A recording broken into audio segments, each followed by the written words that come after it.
What is the evidence कि आज आत्मा हमारे अंदर एग्जिस्ट करती है?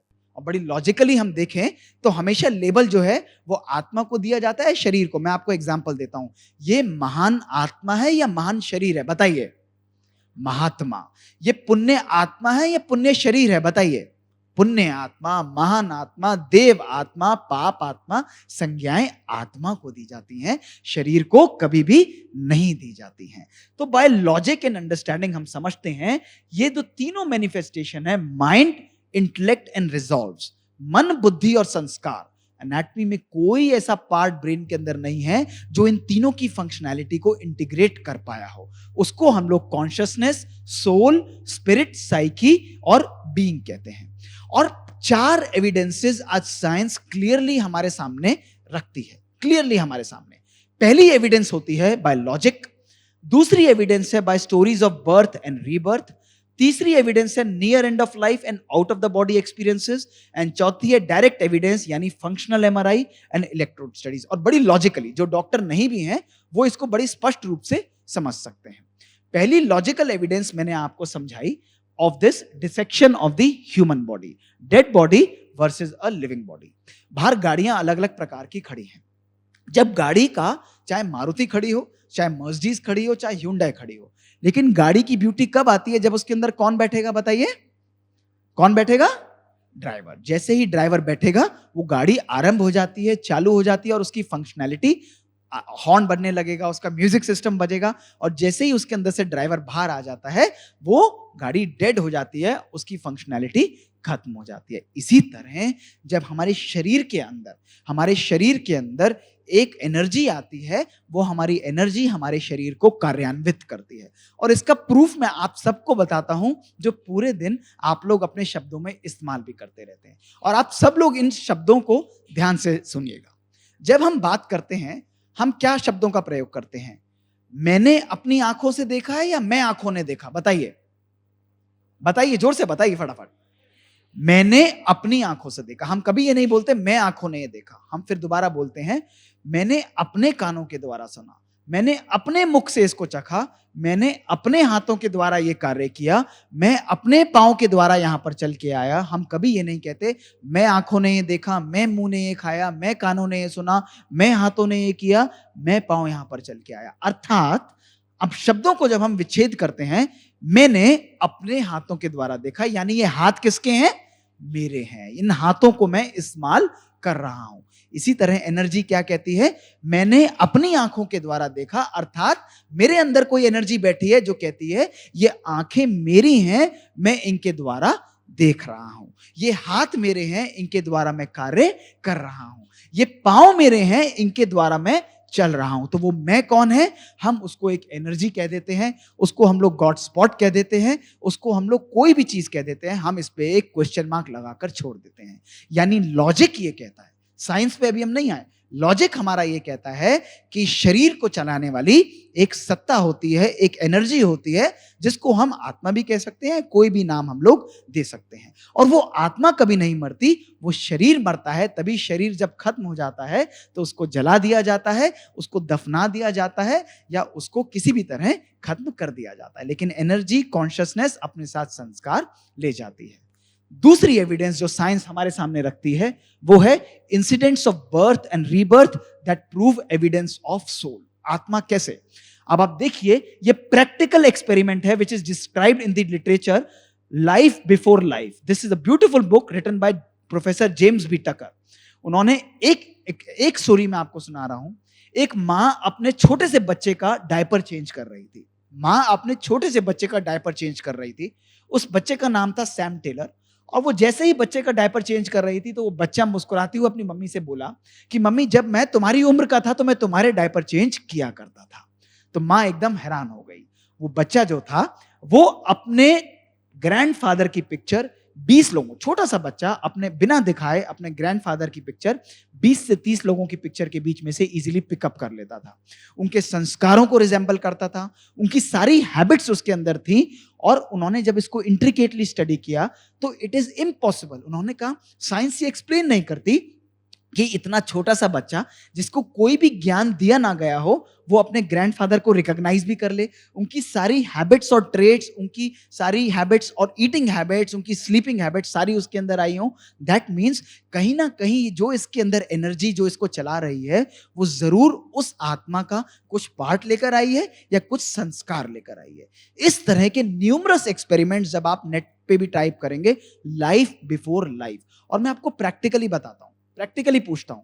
आप देखते हैं आजकल के बच्चे जो हैं, जब छोटे होते हैं, कई बच्चे बड़े टैलेंटेड होंगे, सिंगिंग के अंदर बहुत आगे जाएंगे, देखते हैं आप या नहीं देखते? यस और नो? कई बच्चे होंगे वो स्पोर्ट्स के अंदर एक्सेप्शनली गुड होते हैं, वो आगे चले जाते हैं। कई बच्चे इतने जीनियस होंगे, आप टेलीविजन पे भी देखते होंगे, उनको कोई एजुकेशन नहीं है, लेकिन उनकी जनरल नॉलेज इतनी एडवांस होगी, वो अपनी यंग एज के अंदर ही सारी पढ़ाई, आईआईटी वगैरह सब पूरी करके अपने को अचीव कर लेते हैं। ये कैसे हो सकता है? How is it feasible? यानी उस बच्चे को ट्रेनिंग नहीं मिली, लेकिन उसके अंदर जो एनर्जी है या उसके अंदर जो ड्राइवर बैठा हुआ है, वो कुछ ना कुछ ट्रेड्स पुराने लेकर आ रहा है, या हो सकता है पुराने जन्म की आत्मा है। जब भी कहते हैं ना भाई, पुराने जन्म के संस्कार लेकर आई है, बड़ा गुणी है, बड़े पुण्य आत्मा है जो तुम्हारे अंदर, तुम्हारे घर के अंदर इसने जन्म लिया है। That means stories of incarnation and reincarnation, they give us a indirect evidence कि सोल नेवर डाइज। हमारी आत्मा जो है वो कभी भी शरीर के साथ खत्म नहीं होती। It is the body that dies, यानी शरीर जो है केवल वही खत्म होता है। तो ये हमको सेकंड सजेशन आता है कि जरूर कोई ना कोई एनर्जी तो है हमारे शरीर को चलाने वाली। अभी भी हम इसको प्रूव नहीं कर पाए, लेकिन स्ट्रॉन्ग सजेशन है कि आत्मा एग्जिस्ट करती है। तीसरी एविडेंस पर हम लोग चलते हैं, जो आती है out of the body and near end of life experiences. आप बिलीव नहीं करेंगे, ये रियल स्टोरी है। 2014 के अंदर हार्वर्ड यूनिवर्सिटी के एक टॉप न्यूरोसर्जन जिनका नाम था डॉक्टर एबेन अलेक्जेंडर। आप 2 साल पहले इनसे कभी सोल की बात करते या कुछ भी बात करते, कहते ये सब हेलुसिनेशन है, I don't believe in this. 2014 के अंदर इनको बैक्टीरियल मेनिंजाइटिस हुआ ब्रेन का।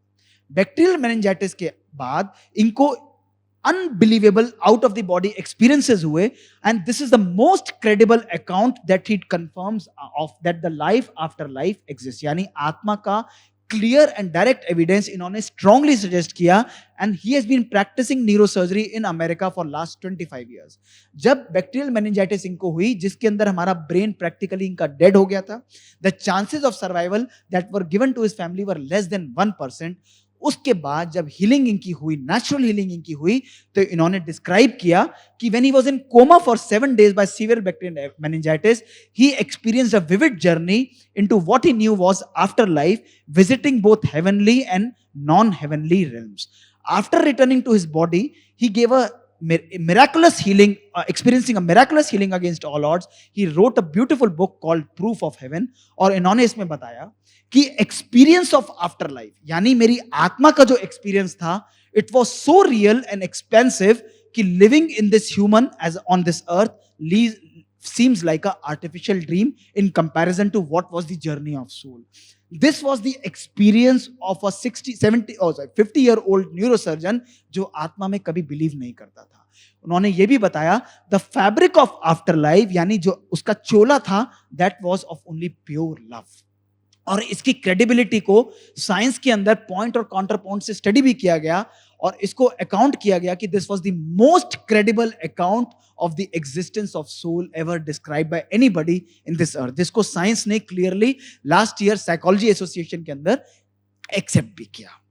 दूसरा एक्सपीरियंस जो हुआ, डॉक्टर माइकल सेबम ने मिशिगन यूनिवर्सिटी कैलिफोर्निया यूएसए के अंदर एक अनयूजुअल सर्जिकल प्रोसीजर कर रहे थे, जिसके अंदर बेसिलर आर्टरी एन्यूरिज्म को उन्होंने एक्साइज करना था, यानी ब्रेन के अंदर एक एन्यूरिज्म था, उसको उन्होंने सूचर करके बाहर निकालना था। उसके अंदर उन्होंने complete hypothermic cardiac arrest patient को दिया, बॉडी टेम्परेचर को लोअर कर दिया गया, उसके ब्रेन को कंप्लीटली ड्रेन करके ब्लड से आउट कर दिया गया, ब्रेन वेव्स जो हैं वो खत्म हो गई, और जब उसको दोबारा सर्जरी के बाद होश आया, तो उस व्यक्ति ने अपनी सारी ऑब्जेक्ट्स और सराउंडिंग्स और सर्जरी को step by step clearly doctor के आगे रख दिया कि आपने इस समय पर ऐसा किया, इस समय पर ऐसा किया, बीच में मुझे अरेस्ट भी हुआ था, उस समय ये हुआ। ना केवल ये, जब इस व्यक्ति की सर्जरी चल रही थी, इस सर्जरी के दौरान इसने ये भी बताया होश में आने के बाद कि मेरी सर्जरी के टाइम में मेरे कजन ब्रदर की डेथ भी हुई है, उसको भी कंफर्म किया गया, that was absolutely right. Now when the body is absolutely dead, what is the energy that is able to experience all these things? Maybe consciousness, maybe soul, maybe spirit, और maybe हम इसको कोई भी entity कह सकते हैं. But again it goes on to prove that, और इसको क्लियरली एविडेंस के रूप में अलग अलग साइंटिफिक स्टडीज के अंदर सब्सटैंशिएट भी किया गया और इसको क्लियरली एक्सेप्ट किया गया कि yes, there is a entity that can exist outside the body. यानी एनाटमी ऑफ बीइंग, आप देखिए हम लोग बॉडी के बीच में फंसे रहते हैं, लेकिन एनाटमी क्लियरली बोलती है कि एनाटमी जो हमारे शरीर को चलाने वाली है वो एक साइकोलॉजिकल पावर है. फोर्थ एविडेंस जो डायरेक्ट एविडेंस सोल के बारे में आती है वो है बाय इलेक्ट्रोड एक्सपेरिमेंट्स, जिसमें उन्होंने फंक्शनल मैग्नेटिक रेजोनेंस इमेजिंग की. जो कार्मेलाइट नन्स थी और योगीज थे, उनके अंदर उन्होंने इल्यूमिनेशन स्टडीज की, यानी योगा के अंदर उन्होंने देखा कि कौन सा ऐसा एरिया है जो ब्रेन के अंदर सबसे ज्यादा इल्यूमिनेट होता है या उस पूरे बॉडी का फोकस ऑफ कंट्रोल उधर आ जाता है. तो उन्होंने स्टडी कर एलिमिनेशन स्टडी से किया, तो उन्होंने देखा कि just adjacent to the pineal gland in front of the hypothalamo hypophyseal fossa, इन्होंने बोला this is the area which is close to the closest और the seat of the soul. क्यों? इन्होंने बताया कि फ्रेंच फिलोसोफर ने पीनियल ग्लैंड को बताया था आज से 200 साल पहले, this is the seat of soul. तो इसी तरह उन्होंने सब्सटैंशिएट इसको किया कि soul sits in the centre of the brain near the pineal body, just like pilot जो है वो एरोप्लेन के फ्रंट के अंदर बैठता है. तो more and more evidence now is pouring in and it clearly shows that consciousness is the entity that is separate from the body. Consciousness can function outside the body and it's the body that limits the function of the soul. तो 4 evidence science clearly दे रही है और ये more and more evidence is now pouring in. और हम लोगों को इस evidence की जरूरत भी नहीं है, by logic भी हम लोग समझ सकते हैं कि मेरे शरीर को चलाने वाली एक एनर्जी है जिसको हम लोग कोई भी नाम दे. और आत्मा शरीर को तो यहां पर छोड़ जाती है, हमारी आत्मा क्या लेकर जाती है? हमारे सद्गुण लेकर जाती है, हमारे अच्छे कर्म लेकर जाती है. तभी कहते हैं ना ये पुण्य आत्मा है, पुण्य शरीर नहीं, पुण्य आत्मा है. अब मैं आपको एक बड़ी एग्जांपल बताता हूं प्रैक्टिकल, कि एक बारी क्या हुआ, एक क्लास के अंदर करीब 20 बच्चे थे, आपस में लड़ते रहते थे और सभी लोग सुनेंगे भी और आंसर भी करेंगे. तो बच्चे जो हैं बहुत परेशान थे, मास्टर जी से बोलते कि मास्टर जी ये लड़का मुझे तंग करता है, वो कहता है मुझे ये 4 लड़के बहुत दुखी करते हैं. एक दिन मास्टर जी ने परेशान होकर कहा कि आप सब बच्चे जो है अपने साथ कल एक खाली बैग लेकर आना. और उस बैग के अंदर लेकर सभी लोग आए और उन्होंने कहा बच्चों को कि आपको लगता है कि अगर एक बच्चा आपको दुखी करता है तो उस बैग के अंदर 1 आलू डाल लो. अगर आपको लगता है कि आपको 4 लोग तंग करते हैं तो आप उसके अंदर 4 आलू डाल लो. अगर आपको लगता है 10 लोग तंग करते हैं तो 10 आलू डाल लो. सभी बच्चों ने अपने अपने बैग को यथाशक्ति अनुसार और जरूरत के अनुसार भर लिया. मास्टर जी ने कहा अब आपको इसको हर जगह कैरी करना है, स्कूल में जाओगे, खेलने जाओगे, इसको बैग को सदा अपने साथ रखना है. तो बच्चों ने कहा ठीक है, इसमें क्या बात है. 1 दिन बीता, 2, 3, 4, 5 दिन बीत गए.